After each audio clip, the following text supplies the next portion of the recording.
गया। जी चलिए, कुछ ऑडियंस से प्रश्न है, वो प्रश्न ले लेते हैं। किस किस का प्रश्न है वो अपना हाथ खड़ा करें, हम सवाल लेंगे।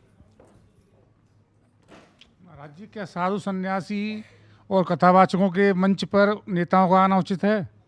देखिए, राजपीठ और व्यासपीठ दोनों एक दूसरे के पूरक हैं। व्यासपीठ जो परंपरा और जो संकेत करे, उसमें यदि राजपीठ के लोग सुधार के लिए अपने जीवन में आत्मसात करने के लिए आते हैं तो कोई बुराई नहीं है। हम जिस सनातन धर्म व्यासपीठ की परंपरा में बैठते हैं, उस व्यासपीठ से बिगड़े को भी गले लगाने की क्षमता रखते हैं। फिर राजनेताओं की तो बात अलग है। सुधारने के लिए कोई भी आ सकता है, सुधारने के लिए न आए। जी जी, व्यासपीठ ज्ञान लेने की जगह है, देने की जगह नहीं है। व्यासपीठ सनातन को चमकाने की जगह है, खुद का चेहरा चमकाने की जगह नहीं है। सवाल।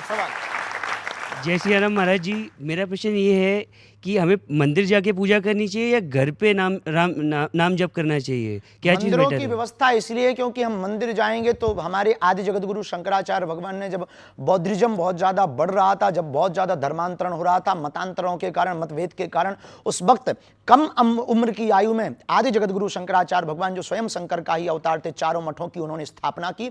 मंदिरों की स्थापना करने के पीछे एकमात्र ध्येय ये था कि भगवान तो मन मंदिर में बैठा है, लेकिन ये भव्य मंदिर इसलिए बनाकर के मठ की स्थापना की कि हिंदू यहां आकर के विचार करे और अपने सनातन को बचाने के लिए एकता करे और एकजुटता में आवे। इसलिए मंदिरों में शांति, हवा सब जगह है, लेकिन जब भी आपको धूप या गर्मी लगे तब पंखा के नीचे ही हवा लगती है। ऐसे ही परमात्मा सब जगह है। जी, अगला सवाल खड़े होकर पूछिए, क्या सवाल है? सॉरी। जय श्री राम गुरु जी। जय श्री राम। आपकी जो पदयात्रा होने वाली है नवंबर में, मैं उसे ये पूछना चाह रहा हूँ, आपके उस टाइम पे असहनीय हो जाते हैं, पैरों में बहुत स्वेलिंग हो जाती है, खून भी निकलने लगता है और ये सब बहुत परेशानियों को आपको सामना करना पड़ता है, उसके बाद भी आप करते हैं, तो उससे क्या संदेश देना चाहते हैं या क्या आपका उसका मेन? बिना तप के कुछ भी प्राप्त नहीं किया जा सकता है। ये देश और दुनिया है, यहाँ पर दीपक भी तब तक उजाला नहीं दे पाता जब तक वो जलता नहीं है। जब बिना जले उजाला नहीं दे सकते हो तो बिना चले आप देश को सुधार नहीं सकते। एक सवाल, ये जो सवाल पूछा उसी से जुड़ता हुआ सवाल है मेरा। पैरों में छाले हो जाते हैं, पैरों में से खून निकलता है, मिलता क्या है बदले में?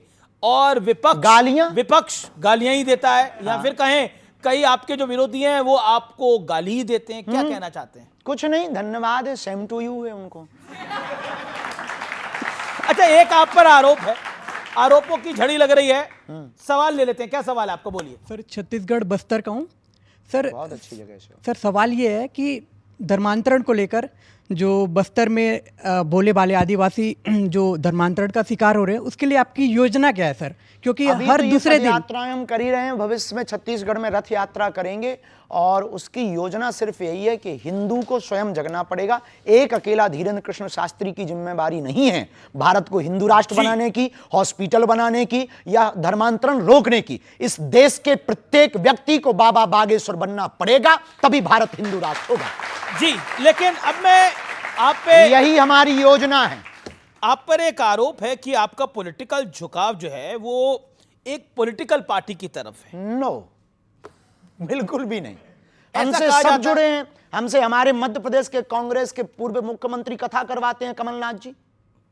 वहां के पूर्व मुख्यमंत्री रहे, उनके सुपुत्र दिग्विजय सिंह के सुपुत्र जयवर्धन जी हमारे मंचों पर आते। हमारी बहुत निजता, मैं बताता हूं ये क्यों बोला जाता है। हाँ। इसी साल फरवरी के अंदर मैं अपने जो आप पे आरोप लगता है उसको आगे बढ़ाता हूं। इसी साल फरवरी में प्रधानमंत्री नरेंद्र मोदी आपके बुलावे पर बागेश्वर धाम पहुंचे थे। उन्होंने आपको अपना छोटा भाई कहकर संबोधित करा, तो आपके विरोधी कह रहे हैं जो मोदी का छोटा भाई है वो तो संघी है। वाह, ये कोई बात हुई है कि उन्होंने छोटा भाई कह दिया तो हम संघी हो गए हैं? अब आपने हमको भाई कह दिया तो क्या हम पत्रकार हो गए हैं?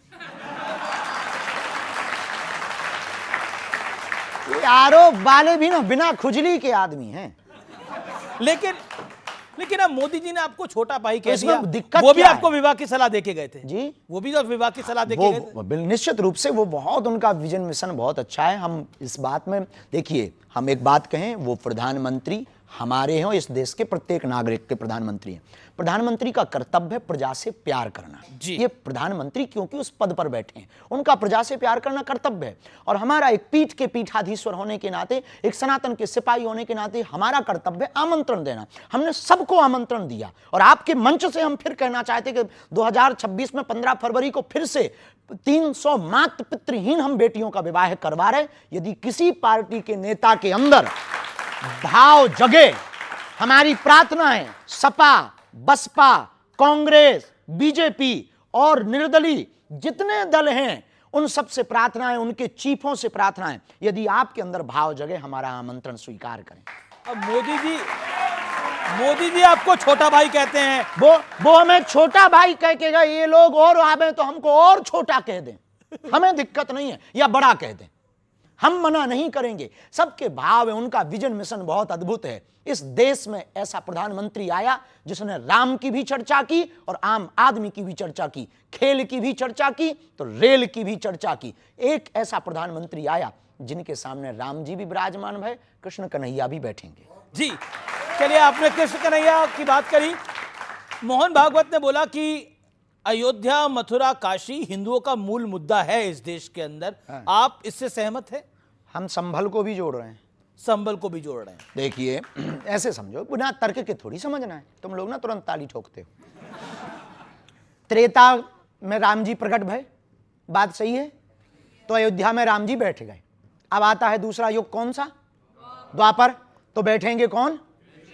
फिर आएगा कलयुग, तो संभल। तो संबल में भी तो नरेंद्र मोदी हो ही आए हैं, प्रधानमंत्री तो संबल हो ही आए हैं, कल की धाम। बहुत अच्छी बात है, तो जाने में क्या दिक्कत है? वो तो देखो प्रधानमंत्री हैं देश के, वो कहे उनके पूरे देश में, वो हर गांव जा सकते हैं, कोई बुराई तो जी। हम राजनेता थोड़ी हैं कि हम टिप्पणियां करें इस पे। हम पे तो सनातन की बात पूछो भैया। अच्छा, सनातन की बात पूछने से पहले थोड़ी राजनीतिक बात पूछ लेता हूं। अखिलेश यादव का आरोप लगाया कि धीरेन्द्र शास्त्री 50 लाख रुपए लेते हैं, वो भी अंडर द टेबल। मिले नहीं है, इंतजार है कि कोई दे के जाए। हम तो कहते हैं ऊपर टेबल पे दे जाए, बाढ़ में गए अस्पताल में लगाएंगे, भंडारे में लगाएंगे, वैसे ही अभी हम कर्जा में हैं, कर्जा चुका लेंगे। आप तो साधु हैं, संत हैं, बाबा हैं, आप क्या करेंगे इतने पैसों का? हाँ, हम कुछ करेंगे नहीं, बेटियों का विवाह करेंगे। जब इस देश में नाचने वाले करोड़ों ले सकते हैं तो साधु दक्षिणा लेकर के। जब इस देश में बिमल गुटखा का, अन्य गुटकों का प्रचार करने वाला करोड़ों ले सकता है, इस देश में सट्टा खिलवाने वाला करोड़ों ले सकता है, इस देश में अश्लीलता नग्नता फैलाने वाले सिंगर करोड़ों ले सकते हैं, तो साधु यदि 2-5 रुपया लेकर के गरीब बेटियों का घर बसवा दे, अस्पताल बनवा दे, तो बुराई नहीं है। देश के लोगों को दिल खोल करके करना चाहिए। हम चाहते हैं कि इस देश में हर व्यक्ति हमारे जैसा काम करे। लेकिन अब देखिए, आप कहते हैं कि किसी नाचने वाली को या फिर किसी नाचने वाले को इतने पैसे मिल सकते हैं।